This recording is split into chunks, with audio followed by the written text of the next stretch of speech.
Hello everyone, welcome to UPSCprep.com.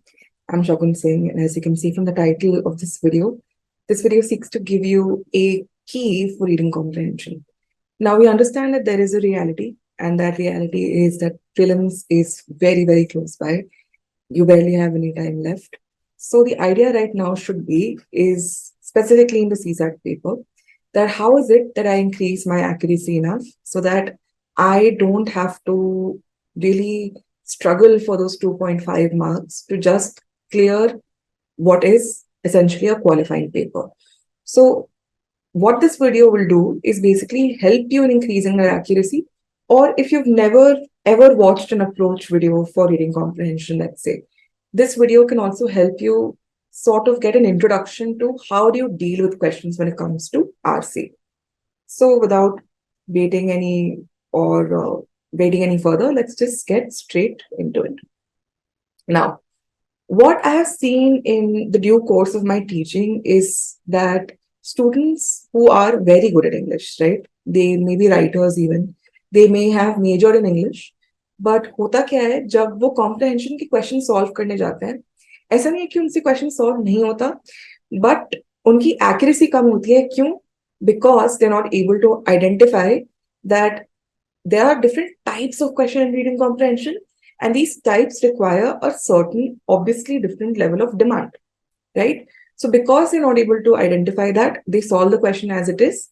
And because UPSC has a habit of putting similar options, they tend to choose the option which is more similar, but not the most accurate, which is why they lose marks. So what we will do in this video is definitely understand the different types of questions that come in reading comprehension. And secondly, we'll understand what is a logical method to deal with these questions. Of course, agar many different types karai, so it just makes more sense to make you also understand how do you deal with these questions. So that's how the flow will look like. We'll talk about the types and then we'll talk about a logical method. So before we get into the aspect of the explanation, I have a short activity that I want everybody, whoever is watching this video, to do, right? आपको क्या करना है? Pause this video for 30 seconds and imagine that I am asking you to write an essay, right? And the idea is what you need to do is create a framework for this essay. आपको essay itself नहीं लिखना, पर आप उस essay को कैसे लिखोगे, उसका framework कैसे create करोगे, वो करो. Pause this video for 30 seconds and then do it. And take your time with this. So I'm assuming most of you must have paused and already solved this question and try to at least create a framework. So ideally, what I can see, if you guys have done any sort of answer writing before or attempted to write an essay, ideally, the framework looks like this, right? Mostly, not even ideally. There is an introduction.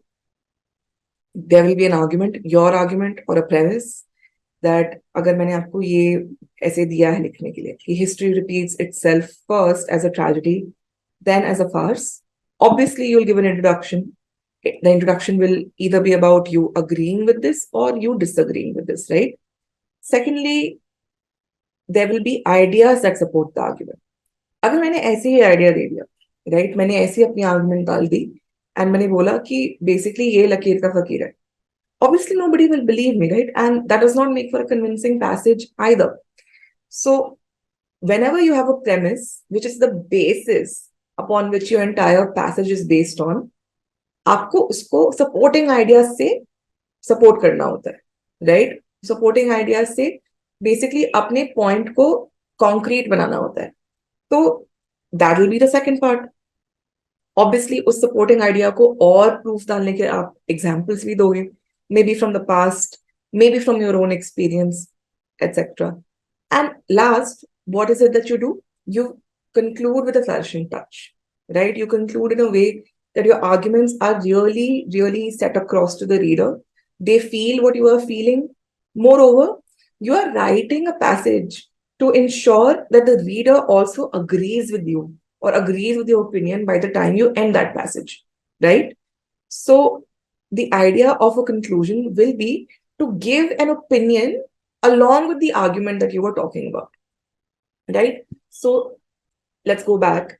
If you believe in the fact that yes, history does repeat itself, first as a tragedy, then as a farce, if you believe in this quote and you say yes, the conclusion will have your opinion as to why is it that you believe, or something that really moves the reader. So that's the basic framework of, let's say, an essay. Similarly, it's the same in reading comprehension, right? आपको एक passage मिलेगा, उसमें एक introduction होगा, कुछ passages में introduction नहीं भी होता है, right? It's not a simple rule that there has to be an introduction. Some authors actually merge the first passage with the introduction, depending on the writing style. But what are the essentials of that passage? There will be a point of view. There will be a premise, right? There will be an essential argument that the author is trying to make. Secondly, there will be ideas that support this argument, right? There will be examples that support that argument along with those ideas. And lastly, he will conclude in a beautiful, flourishing manner that makes you convinced that, okay, what this author is talking about is the right thing.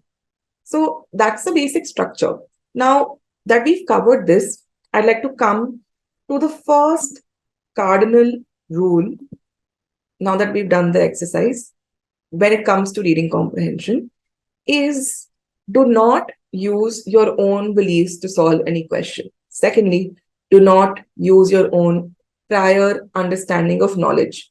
Why? Because this paper is not a test of your knowledge. उसके लिए GS है ना, 2 घंटे आपका knowledge ही test हो रहा है, पर यहाँ पे आपकी ability to comprehend टेस्ट हो रही है, right? How do you comprehend things? How do you synthesize information? What is reading of comprehension? You take a passage and you understand the most focal points of it. How much of it are you able to actually extract is what reading comprehension is. आपकी अगर knowledge की ability test करनी होती तो 2 separate papers क्यों देते? है ना? Logically, if you think about this, they would not have given us 2 separate papers. So even if you disagree with the author, even if you feel that this information is incorrect, for the sake of the passage, that information is correct. Okay? And this information, this premise, this argument that the author is trying to make, as we've discussed in the framework, he will put it in several parts across the passage. खाली एक point prove करने के लिए वो बार बार कोई ना कोई example, कोई ना कोई डिफरेंट आर्ग्यूमेंट देता रहेगा. अब इसको हम एग्जाम्पल से समझते हैं, right? Let me read this passage out loud. Just 1 second. In our schools, we teach our children all that there is to know about physics, math, and history, and what have you. But do we teach them about the bitter caste divide that plagues the country, about the specter of famine that stalks large part of our land, about gender sensitivity, about the possibility of atheism as a choice, etc.? Equally important, do we teach them to ask questions, or do we teach them only to passively receive our wisdom? From the cocoon world of school, suddenly the adolescent finds himself or herself in the unfettered world of university.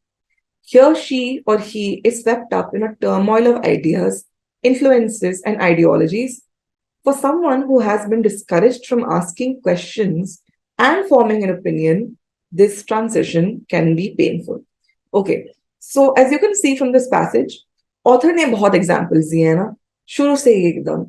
He's talked about, do we teach our children to talk about the bitter caste divide? Do we teach our children to talk about the specter of famine? Do we teach our children gender sensitivity? But सबसे important part क्या है? What is the author trying to do here? The author is trying to say that do we teach our children to ask questions? Do we teach them that, or do we only teach them to passively receive our wisdom? Equally important से लेके यहाँ तक जो main idea था उसने एक जगह पे दे दिया. बाकी पार्ट क्या है पैसेज का? बाकी part is just supporting arguments, right? He's supporting his argument by using flowery language. Of course, it's his right? If he's an author, this is his right. He's supposed to use this language. And then he ends the entire passage by giving you a hard-hitting phenomena. वो ये कह रहा है कि अब इन्हीं बच्चों को अगर आप कॉलेज में भेजोगे, the transition for them will be very painful. उनसे वो ट्रांजिशन नहीं, शायद वो नहीं झेल पाएंगे, शायद वो नहीं कोप अप कर पाएंगे. So generally, this is what happens in a reading comprehension question, right? आपको पैसेज दिया जाता है एंड यूजुअली उस पैसेज में कुछ की आइडियाज होते हैं जो ऑथर बताना चाह रहा होता है. अब वो की आइडियाज ना एग्जाम्पल्स होते हैं ना सपोर्टिंग आइडियाज होते हैं. Those key ideas are basically the one in which you can tell the other points, the other parts of the paragraph, they are pointing towards that key idea. Like here, when he uses examples like we don't teach our children to learn about the bitter caste divide, he is just indicating towards the fact that we do not teach them to ask questions, right? So this is what you will see in most of the paragraphs, because what happens in UPSC papers, specifically for CSAT, is that they give a lot of informative paragraphs, or they will give paragraphs that have opinions. Opinions are information. तो उसमें से सबसे important चीज आपको condense करनी होती है और सबसे इंपॉर्टेंट चीज निकालनी पड़ती है. अगर आप फालतू के इंफॉर्मेशन में फंसोगे, वहीं पे नंबर कटेंगे. ठीक है, तो अब आगे बढ़ के let's discuss about, I know the part which all of you are eagerly waiting for, is the types of questions. Now, what types of questions exist? Main theme based questions होते हैं, crux based questions होते हैं, summary based questions होते हैं. There are some inference based questions, some assumptions based questions, some implications, and some corollary. Now, in all of these aspects, there is a relationship, right? There is a relationship between an inference and an implication. There is a relationship between a corollary and a main theme. There's a relationship between assumptions and implication. So idea here is for you to understand the minute difference or the actual difference between these types and then solve the questions. So what we will do now is I will explain what main theme, crux, summary based questions are. I will solve one or two questions with you. What you do is pause the question after I give the explanation and then see कि आपकी reasoning मेरी reasoning से match हो रही है कि नहीं. And that is the most accurate confidence building measure that you can do, right? आपको अपना कॉन्फिडेंस बढ़ाना है ना? बहुत कम टाइम है. ऐसा नहीं है कि मैं आपको ये सिखा सकती हूँ अभी कि आपको पढ़ना कैसे. How do you read comprehension fast is not something that I can teach you right now. But I can teach you how do you increase your accuracy. And to do that, you have to at least test yourself now. Because that will help you later, right? Testing yourself now will make your life easier on the day of the exam, which is basically the agenda. Okay. So before we go on to the questions itself and the types itself, this is very important. Okay. This is extremely important when it comes to writing, solving reading comprehension papers. So basically, we have to know this one thing. GS में आप questions कैसे solve करते हो? आप देखते हो कि options आपके पास कौन कौन है. आप उन ऑप्शंस को एलिमिनेट करते हो जो बेसिकली आपको सही नहीं लगते, रेलेवेंट नहीं लगते. Similarly in reading comprehension there are certain parameters on which you जज द ऑप्शंस, राइट? नाउ होता क्या है, क्योंकि ऑप्शंस इतने सिमिलर होते हैं और आपके पास अगर ये पैरामीटर्स नहीं होते, then you would have used logic which in some cases would have been correct, but some cases might have led you to a different direction towards what the question is actually asking you. So what are these parameters? Number one, it needs to be relevant to what the author is saying. Like I said, this paper is not testing your knowledge. This paper is basically testing, are you able to synthesize information? Passage में जो दिया गया है उसको आप समझ पा रहे हो कि नहीं समझ पा रहे हो, बेसिकली वो पूछा जा रहा है. So the option obviously needs to be relevant to what the author is saying. अब जो ऑथर बोलना चाह रहा है उसका रेलेवेंस होना चाहिए ऑप्शन में, तभी वो आंसर सही होगा. Second, it should not be extreme. I think this is universal everywhere. Extreme option होगा तो आप हटा सकते हो उसको, और हम आइडेंटिफाई करेंगे in a couple of questions ahead कि एक्सट्रीम ऑप्शंस कैसे दिखते हैं. Third, it should not focus on examples only. मैंने आपको क्या समझाया है? Examples is a tool. It's a tool that an author will use to really justify his point, to make sure that whatever he is trying to say comes through to you as a reader, right? So examples cannot be the answer to the question. It is just a supporting argument. Secondly, it should not focus on parts, but the whole of the passage, है ना? आपको पूरा का पूरा passage का whole का जो point है वो समझना है, ये नहीं कि एक पार्ट हो गया, नैरोली आपको नहीं देखना है पैसेज को, है ना. So suppose the passage is talking about all fruits available on the planet, but the option talks about mango. Obviously that option will be wrong because we are talking about all the fruits, we're not talking just about mango. ठीक है. Fifth, it should not be the opposite or negate the ideas given in the passage. मतलब author आपको बोल रहा है sun rises in the east, तो option should not say sun rises in the west because obviously that is wrong. वो उल्टा ही हो गया ना. अब उल्टा ऑप्शन आंसर कैसे हो सकता है. ठीक है. So we'll keep these parameters in mind, and this is relevant for all questions, be it assumptions, be it theme, be it crux, be it inference, be it anything. So we'll keep these parameters in mind and then solve it. Now let's come to the first type, which is main theme, crux, or summary. Ab theme kya hoti hai? Theme is something that the point that I am again and again reiterating कि passage किस चीज के बारे में, what is the passage about, what are all the points in the passage arguing. जो आपने सब points identify किए हैं वो किस चीज की तरफ इंडिकेट कर रहा है. So that basically is the theme. It's a broad general idea that the author wants to give to his reader. अब क्रक्स क्या होता है. Crux is the most basic point. अगर आपने क्रक्स ही हटा दिया पैसेज से तो उस पैसेज का कोई पॉइंट नहीं रहेगा. Right? So let me say, for example, I have to write an essay on inland water transport, right?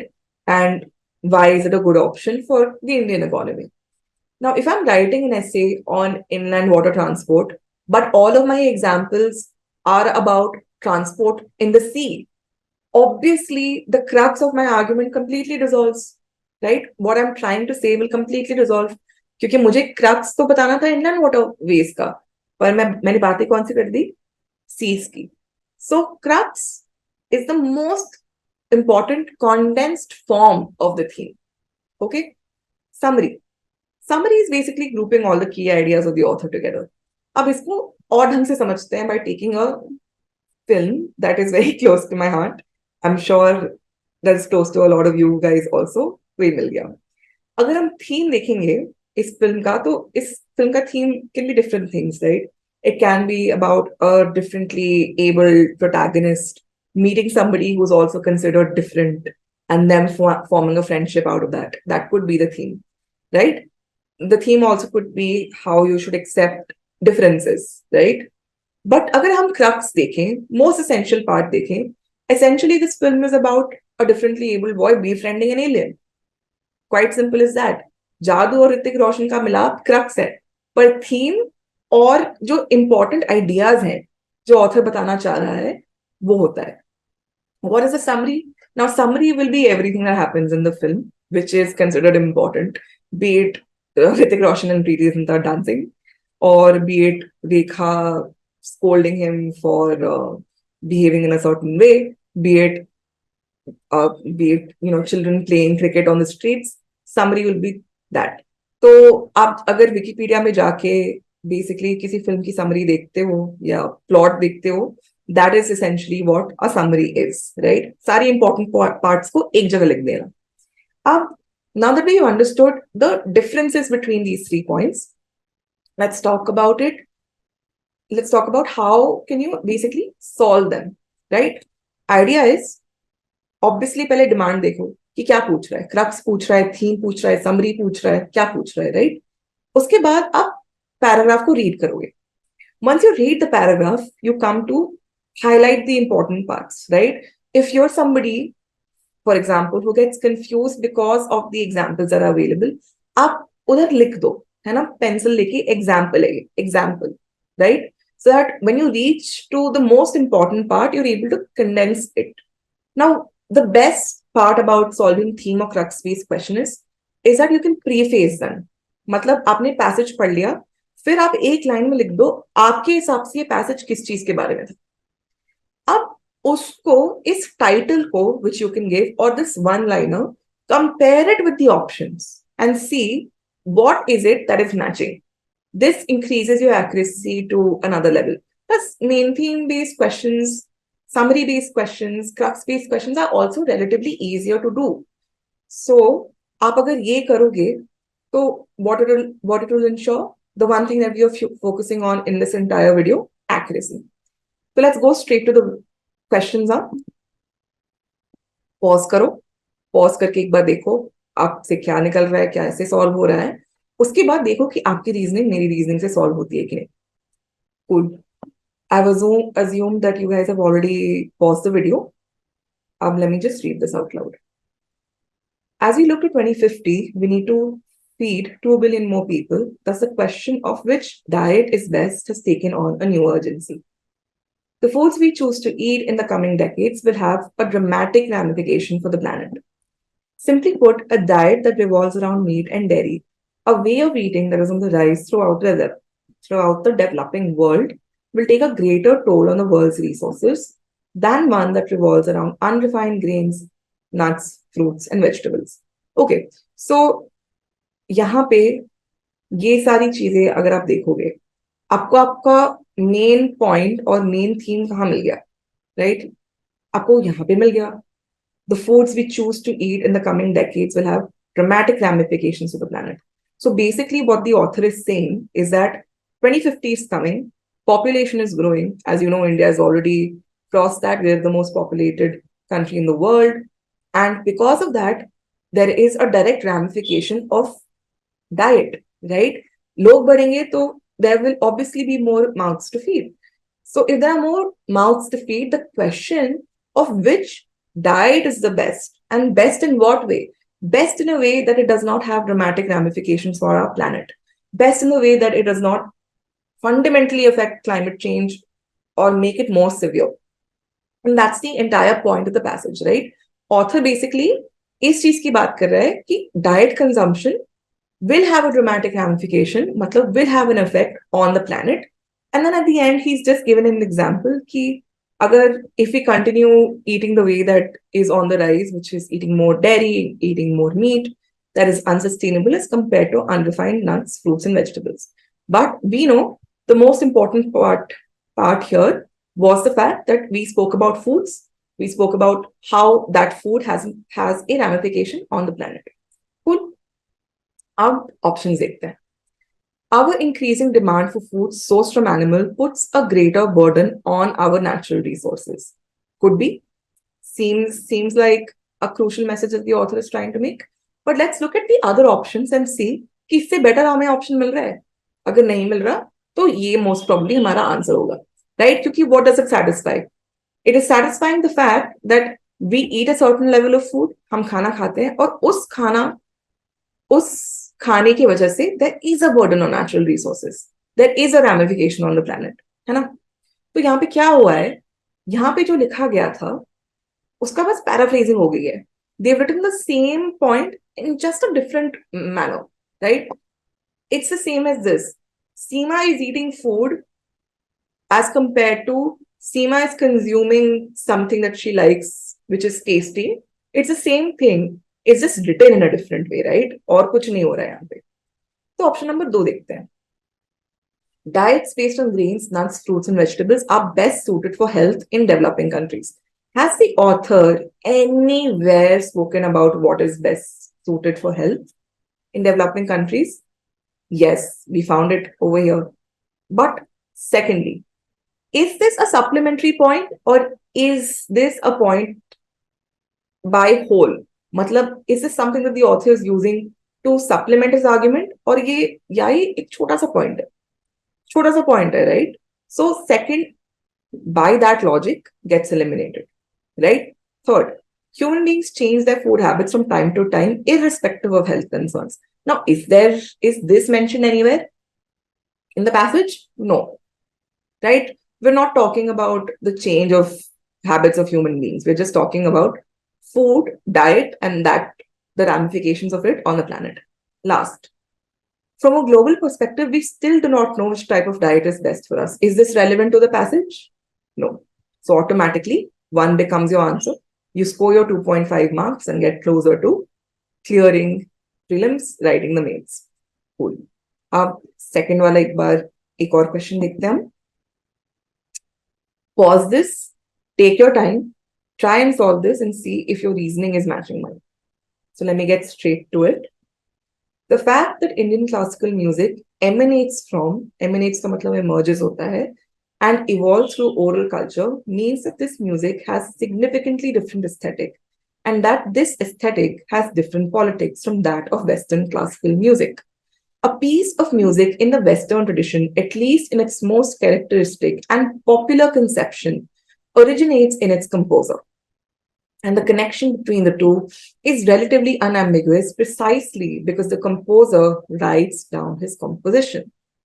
Unlike the Western classical tradition, where the composer begets his piece, notates it, and stamps it with his ownership and remains the father of his work, in the North Indian classical tradition, the raga, unconfined to a single incarnation, composer, or performer, remains greater than the artist who invokes it. Okay so यहाँ पे हमें क्या समझ आया? हमें यहाँ पे ये समझ आया कि कंपैरिजन हो रहा है. किस चीज के बीच में कंपैरिजन हो रहा है? Between Indian classical music and between western classical music. There is a comparison happening between the two, right? So what is the author saying? The author is saying that Indian music, it tends to have a difference from Western classical music in the way that Western classical music, a single piece is basically connoted, right? You must have heard of Beethoven. You must have heard of other classical Western singers who have put their stamp of ownership in the incarnations that they've created. But in Indian classical music, that doesn't happen. You know, one rag doesn't belong to anyone. And that is the difference that the author is trying to put between the options. अब यहां से सारे options देखते हैं. Crux पूछा गया है. Crux का मतलब मैंने आपको क्या बताया था कि सबसे थीम को ले लो आप और थीम में से भी सबसे इंपॉर्टेंट पॉइंट को चूज करो, right? So let's look at all of the options. This time let me start with number 4, option number 4. The differing aesthetics of Indian and Western classical music make the two incomparable. So basically यहाँ पे क्या लिखा गया है?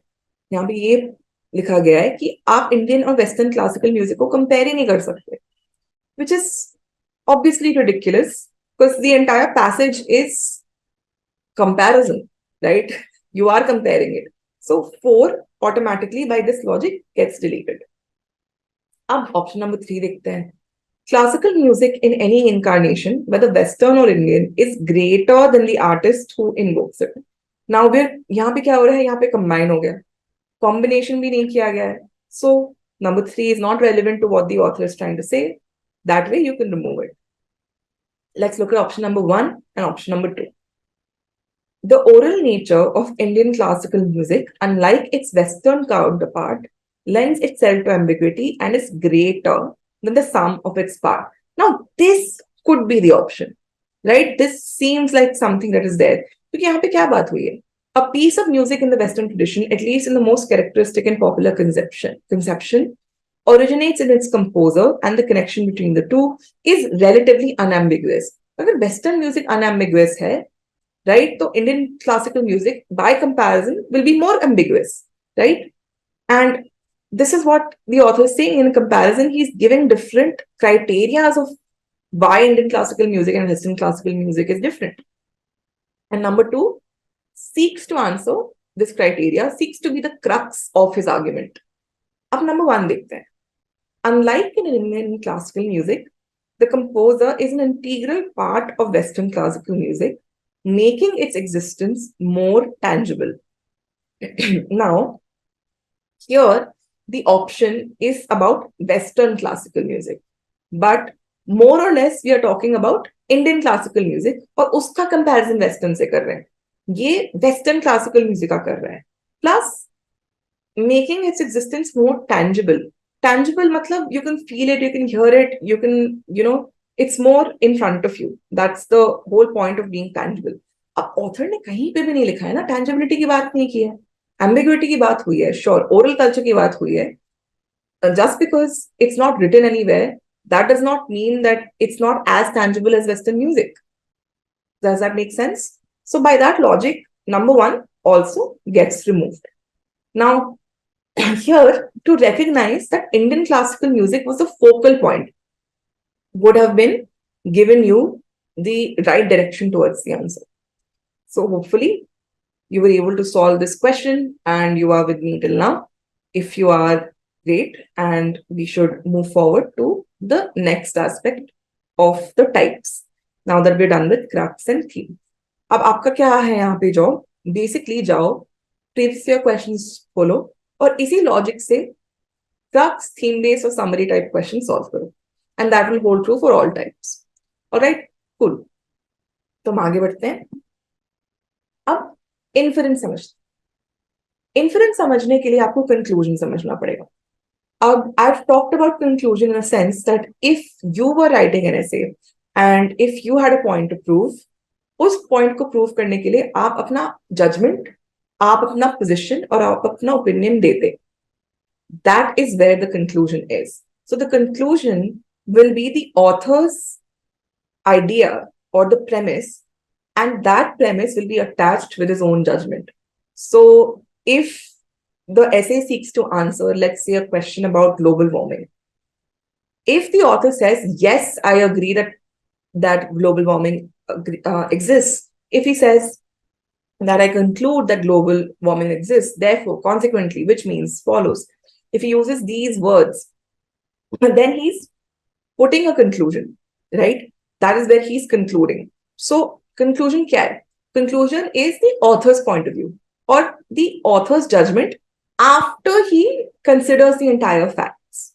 So usually conclusion end में मिलेगा आपको, है ना, passage के, क्योंकि वहां पे ही यूजुअली ऑथर कंक्लूड करके अपना पैसेज खत्म करना चाह रहा होता है. But conclusions can also be found in different parts of the passage. मतलब पहले भी लिख सकते हैं, उसके बाद author sometimes actually gives examples just to give a more flourishing answer. So this is basically the identity of conclusion. And the one thing that is very crucial here is that you have to understand कि ये author की understanding है. Author आपको बता रहा है कि भाई मेरा पोजीशन इस मामले में ये है, right? That's what conclusion is. अब इन्फरेंस क्या है? उस कंक्लूजन, उस पैसेज में से आपको क्या समझ आया, आपको क्या अंडरस्टैंडिंग हुई, that would be the inference. So inference is basically the act of developing an opinion, right? And this opinion is based on the facts, is based on the judgments, it's based on the evidences that are presented in front of you. तो अगर आप जज हो किसी भी case के, आपके सामने जो भी एविडेंस आएगा आप उसी के बेसिस पे अपने ओपिनियंस बनाओगे ना. तो वैसे ही आप ऑथर के ओपिनियन को देखते हो, ऑथर के एविडेंसेस को देखते हो, मतलब उसके idea, statements in the passage, और उससे कुछ अंडरस्टैंडिंग गैदर करते हो, उसको इन्फरेंस कहा जाता है, right? And this inference is limited to the scope of the passage. जो आपको पैसेज में है उसी से आपको इन्फरेंस निकालना है. एंड सेकेंडली, कोई गेसवर्क इन्वॉल्व नहीं होता है ना इन्फरेंस में. We know an inference is correct based on the evidence that is provided in the passage. If your understanding matches the evidence provided in the passage, आपका inference सही आएगा. तो आप conclusion को देखो, आप पूरे passage को देखो, इसके important points को देखो, फिर उससे आपने क्या deduce किया, given on the opinion and the evidences in front of you, that is how you find an inference. I hope that is understandable to you. Now, let's do a difference between an inference and a conclusion so that there's no confusion left by the end of it. Number one, I'm sorry, a conclusion is always given by the author. आपको explicitly passage में मिल जाएगा, right? So let's do a comparison between a conclusion and an inference, just so we understand the difference and that there is no confusion left. A conclusion is always given by the author, and a conclusion is always going to be explicit in nature. आपको conclusion passage में ही मिल जाएगा. पर inference में आपको अपना दिमाग लगाना है, और आपको अपना दिमाग कैसे लगाना है? With the purview of the passage that is given, right? वहां से आप क्या डिड्यूस कर रहे हो, वहां पे क्या इंप्लाई हो रहा है, वो देख के आप इन्फरेंस पे आते हो. You come to this logical understanding based on the conclusion that is given by the author. right? You infer something which is given explicitly and you use your own reasoning to deduce whatever has been given, right? So what happens with assumptions and inference? Now, this is also something that actually confuses people. Now, assumptions is basically the basis of the conclusion. अब अगर conclusion बीच में है ना, assumption पहले आएगा और inference बाद में आएगा. Assumption use करके author किसी conclusion पे पहुंचता है, उस conclusion से आप किसी inference पे पहुंचते हो. So an assumption is a preconceived notion of an author, and an inference is your understanding, your reasoning of what the author is trying to say. Simple.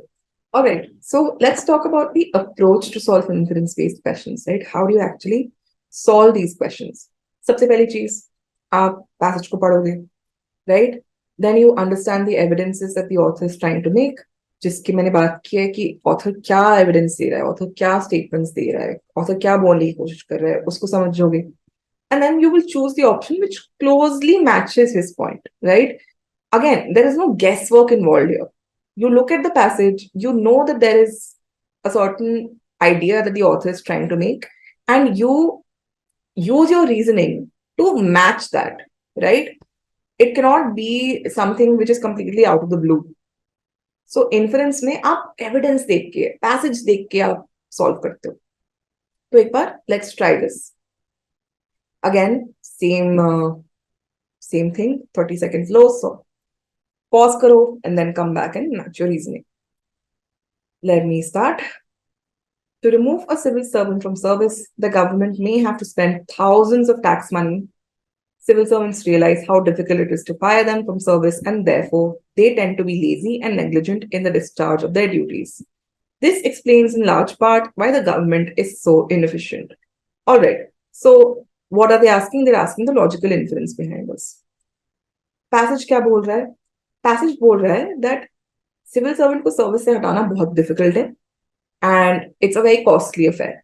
So what happens is, usually civil servants realize, since this is a difficult process, there's a lazy behavior, there is negligence in terms of discharging their duty, and this would explain in large why government can be inefficient. Matlab, he is linking the fact of government inefficiency with the fact that it's not easy to fire civil servants from service, and because there is a certain level of security, this breeds inefficiency. That's what the author is trying to say. Now let's look at the options. Too much job security can have a negative influence on workers. Now, evidence देखते हैं.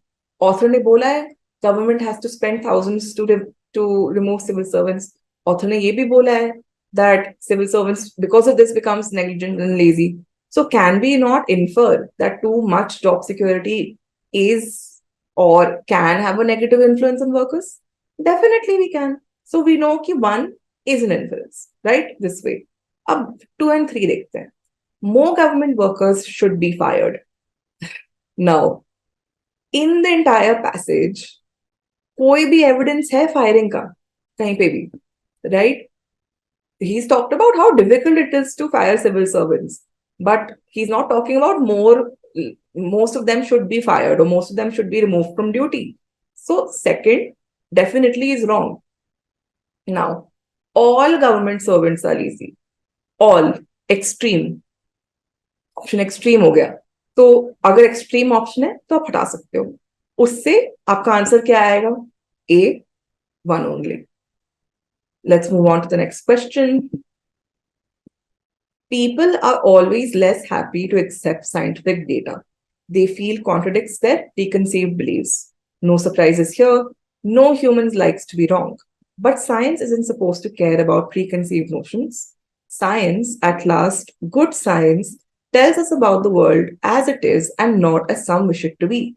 Sometimes what science finds is consistent with a particular religion's wishes, but usually it is not. So what can be inferred from the passage about good science? Good science के बारे में क्या evidences दिया है?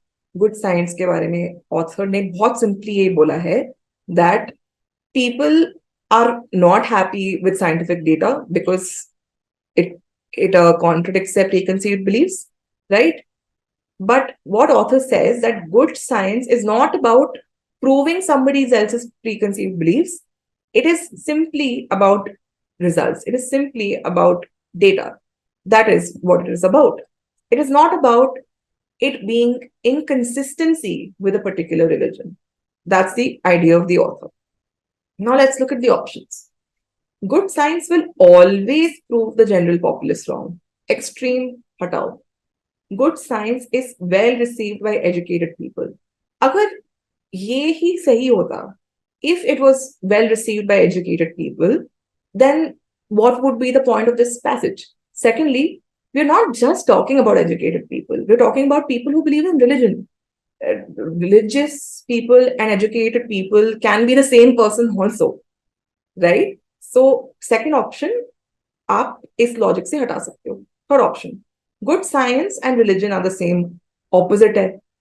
Like I said, I gave you the judgments. So if it's opposite of what the author is trying to say, obviously it's wrong.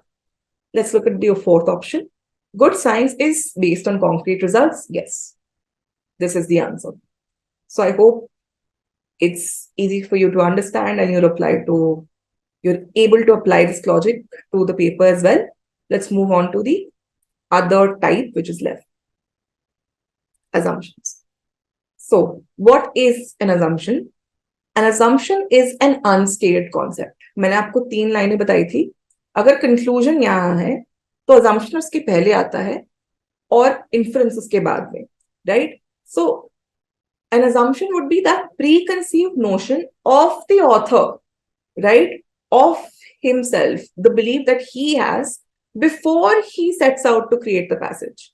Now, his preconceived notion could be that Japan is the best country in the world, right? There's no country parallel to Japan. And based on this information, he will write the entire passage. Now, this assumption can be incorrect or correct. It doesn't have to be factual, right? Understand that this is the notion, this is the information that the author took while formulating his passage. It comes from his belief system, which is why this will be reflected not directly, but indirectly in the passage. आपको directly नहीं मिलता है passage में. Secondly, there's a huge scope for guesswork in assumptions-based questions. Let me explain how. Now, हमने एक sentence लिया, Pragya has cracked the Civil Services Exam. अब हम क्या assume कर सकते हैं? Hardworking है, intelligent होगी, discipline show किया होगा, ये सारी चीजें assume कर सकते हैं. पर मुझे एक चीज बताओ, do we know all of these things for sure? ये भी तो हो सकता है ना that she's not hardworking but she's intelligent, smart work किया. ये भी तो हो सकता है कि शायद discipline नहीं था, irregular discipline था. यहाँ पे guesswork involve हो गया, right? You're guessing it. There's no evidence for it directly in the passage, which is why, unlike inference, there is a level of guesswork involved in the passage when it comes to assumptions-based questions. We will not know कि ये चीज completely true है या completely true नहीं है. पर assumption की भी boundary क्या है? Again, boundary यही है कि passage से relevant होना चाहिए assumption, है ना? तो let's look at the approach. Approach is simple. पढ़ो, देखो क्या पूछा गया है, passage पढ़ो, conclusion को ढूंढो, and see that assumption, choose that assumption that supports that conclusion, right? उस conclusion को support करता है वो assumption. ऐसा assumption नहीं हो जो basically opposite हो जाए. Solve करके देखते हैं. A recent survey indicates that in addition to 6,600 protected monuments, there are over 60,000 equally valuable heritage structures that await attention. Besides the small group in the service of ASI, there are only about 150 trained conservation professionals. In order to overcome this severe shortage, the emphasis has been on setting up dedicated labs and training institutions. It would make much better sense for conservation to be made part of mainstream research and engineering institutes. More strength for heritage conservations can be mobilized by aligning it with the green building movement. Heritage structures are essentially eco-friendly, and conservation could become a vital part of the sustainable building practices campaign in the future. All right. So let's look at the entire passage. In the first passage, what has the author done? Author ने एक problem बताई है. Author ने बोला है कि understaffing की problem है. Monuments बहुत हैं, heritage conservation structures बहुत हैं, पर लोग कम हैं. And then the author said that in order to overcome this severe shortage, emphasis किस चीज को दी जा रही है? On setting up dedicated labs and training institutes. But the author then gives a much better, let's say, solution to the problem, which is that conservation should be made part of mainstream research and engineering institutions. So, Abhi, if you can see, kya ho raha hai? There are a lot of buildings that are being made which are eco-friendly. Jaise, there's a school in Rajasthan. If you know the answer, you can write it in the comments below, which is completely eco-friendly in the middle of the desert, right? And it is cool despite of the fact of its location. So sustainable building and green building movement जो exist करती है वो heritage conservation के साथ there's a lot of alignment. Why? Because heritage structures are essentially eco-friendly and conservation could become a vital part of it. I don't know if any of you have visited Golconda Fort or not, but Golconda Fort is naturally cold. Naturally cool रहता है summers maybe on the inside because it was designed to be that way. It was designed to be naturally cool, right? So let's look at both the options, right? The problem of shortage will be solved once conservation becomes part of mainstream research. Now, the problem, क्या problem बताई थी? Problem किस चीज की है? That there is a small group in ASI and there is a severe shortage on the trained professionals. And the author is assuming that this problem can be solved अगर conservation को हम mainstream research का part बना देते हैं. Right? He's assuming this. This is why he's given this big conclusion and this big opinion, right? कि you need to make conservation a part of mainstream research. उसी के basis पे solve करेंगे ना. This is where he's assuming that the problem will be solved. So number one becomes your assumption. Let's look at number two. Heritage conservation can help garner more interest in conservation. Yes, we can say this is an assumption, right? So this is something that basically what the author has said at last also, that heritage conservation is essentially eco-friendly and conservation could become a vital part of sustainable building practices in the future. अगर आप mainstream research में इसको डाल रहे हो तो आप assume कर सकते हो कि heritage conservation से और ज़्यादा interest आएगा. So your answer becomes both 1 and 2. Cool. Next question देखते हैं. All actions to address climate change ultimately involves cost. Funding is vital in order for countries like India to design and implement adaptation and mitigation plan and projects. The problem is more severe for developing countries like India, which would be one of the hardest hit by climate change given its need to finance development.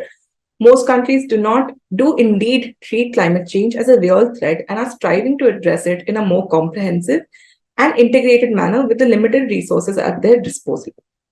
So let's look at the options. Climate change is not a challenge for developed countries. ऐसा क्यों कहा जाएगा? यहाँ पे बहुत straightforwardly लिखा है that in developing countries like India, climate change is a problem, but ये नहीं लिखा गया है कि climate change developed countries के लिए challenge ही नहीं है ना? कहाँ लिखा गया है? So it's not relevant. So उस हिसाब से आप 1 को automatically हटा सकते हो, right? तो option A और option D आपका हट गया. अब B और C बचा. उसमें you have to see if 2 is correct or not, because 3 is available in both these options, right? So let's look at 2. Climate change is a complex policy issue and also a development issue for many countries. Yes, we are assuming this. If we were not assuming this, why will this author write this lamba choda passage? Why will the author conclude in such a way that he has? It supports the argument. It supports the idea of the authors. So 2 is an option. And C hence becomes your answer. 3 was never in question because 3 is available both in option B and both in option 3, right? But if you want to check it, you can still check it. Ways and means of finance must be found to enable developing countries to enhance their adaptive capacity. Yes. we can assume this. That's why he's talking about financing development, right? Let's come to the last part of this video, which is implication and corollary. Now, there is a very nice relationship between implication and corollary. Now, implication is basically the hints that an author will try to give in the passage throughout. तो वो passage लिखेगा, passage में कुछ कुछ चीजें ऐसी होंगी जो वो इम्प्लाई करेगा और उन इम्प्लीकेशन से आप इन्फरेंस निकालते हो. सो implications is nothing but hints pointing towards the main idea of the passage. Now, what is corollary?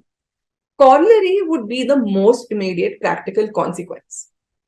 So if I say sun is rising, the most immediate consequence would be it's morning, right?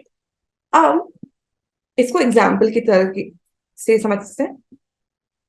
The colonel knew his lover's gun was no match for his fascination of the eyes of the women he was yet to speak to. However, he was sure that he would spend the end of his days marveling at their intensity. Now, यहाँ पे implication क्या है? That the colonel obviously fancies the woman he is speaking about. काफी hints दिए हैं.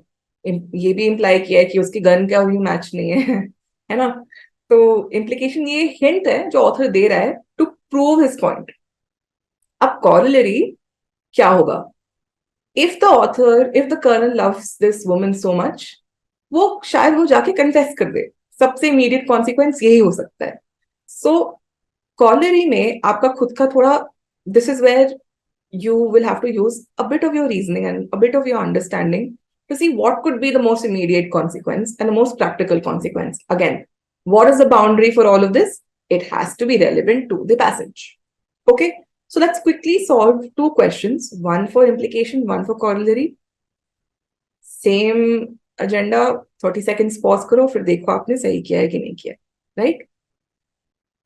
People speak of the Industrial Revolution as though it was something wonderful, but it puts family into terraced houses and factories and chained them to grimy factory benches, and took away people's pride and joy and independence and enthusiasm, and replaced the missing joy and pride with boredom, dullness, insecurity, and fear.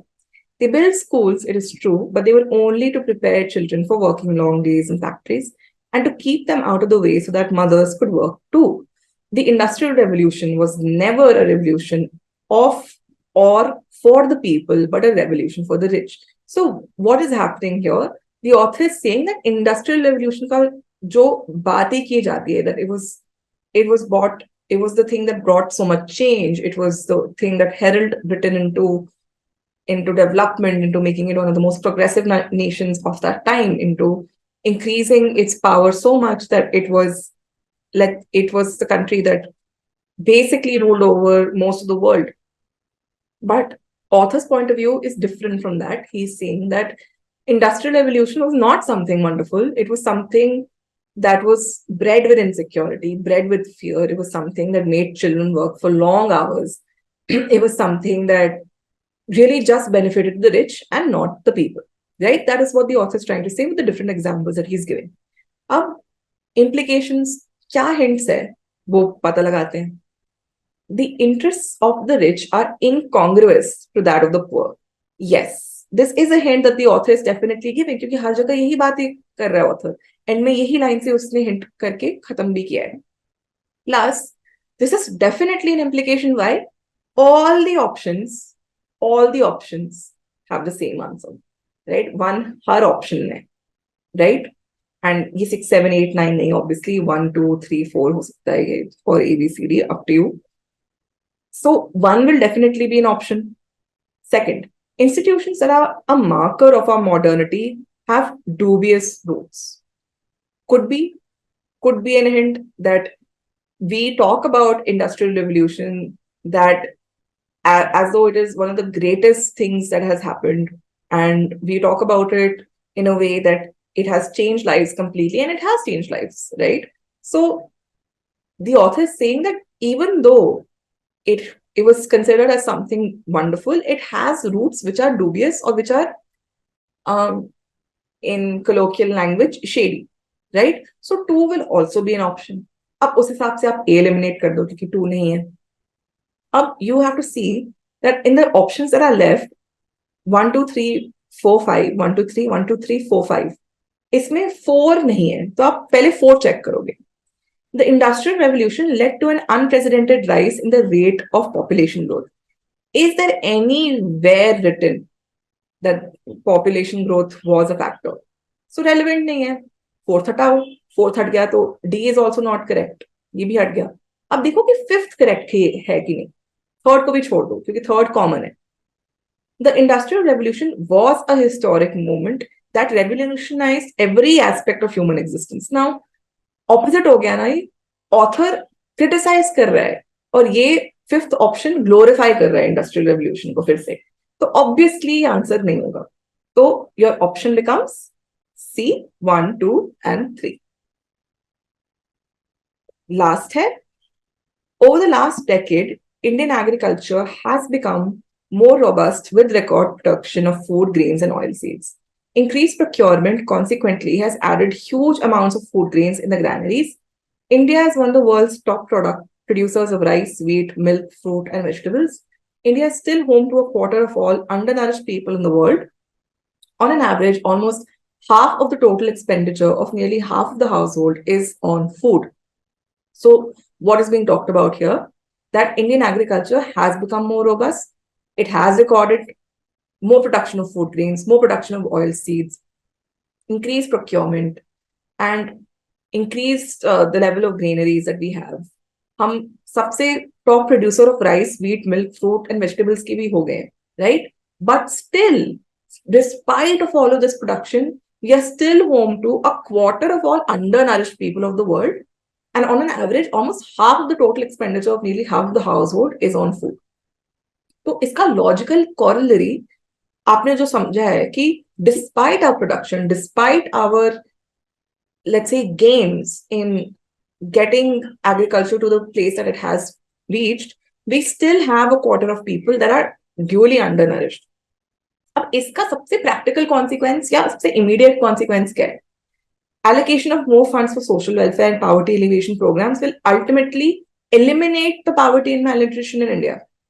How can we say something like this, right? अगर यही होता तो कब से, logically सोचो, कब से जो social welfare और poverty alleviation की schemes चल रहे हैं, अभी तक poverty तो हट जाती. तो one नहीं है. One is an extreme option. Increasing the agriculture productivity will automatically eliminate the poverty and malnutrition. Automatically, again, extreme. India's agricultural productivity is already great and it is not necessary to increase it further. It's the opposite of what the author is saying. Now, fourth, increasing the efficiency of farm to fork value chain is necessary to reduce the poverty and malnutrition.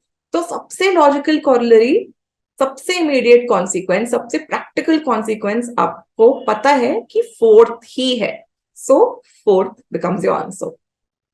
So, hopefully, you were able to solve and understand most of what is being taught here. अब आपको क्या करना है? Let's talk about the last takeaways of this entire video, right? Now, any question, first of all, that becomes about your ability, to solve a question. Suppose आपको ऐसा question मिलता है जिसमें आपको बहुत time लग रहा है reading comprehension में. आपको वो solve नहीं करना है, right? क्योंकि जितना आप time उस एक question को solve करने में लगाओगे, उतने ही time में आप शायद 4 question solve कर लो. So, as a last takeaway, even in reading comprehension, despite all of the tricks that you have, if it's taking you too much time, it is not worth it. Solve the other questions, then come to it at last. अगर last में free time है, उसको आराम से solve करो. But don't let it eat away your precious time, right? Which is the most important commodity you have in CSAT. And your homework now, considering I have given you a dedicated method to solve each kind of question that is available to you. अब आपको ये पता है कि types क्या हैं, उनके differences क्या हैं और उसको अप्लाई कैसे किया जा सकता है. अब आप इसको PYQ पे अप्लाई करो और देखो कि आपकी एक्यूरेसी कितनी इंक्रीज होती है. I promise you, if you put this as a confidence building measures in the next 13-14 days that are left, it is going to help you sail through CSAT. Right? It's going to really help you sail through CSAT क्योंकि आप उस paper से nervously बाहर नहीं निकलोगे, क्योंकि आपको पता होगा that you applied the correct logics, you applied the correct methodologies. Now all that is left for the results to come. And that is the space, that is the headspace that you should be in. So hopefully all of you were able to understand and you like the content that was present in this video. We hope that you like and subscribe if you like this video. More than that, we wish you a lot of luck and a lot of success for the upcoming prelims. And any doubts that are present, please post them in the comments and I will try and address them as soon as I see them. Thank you, guys.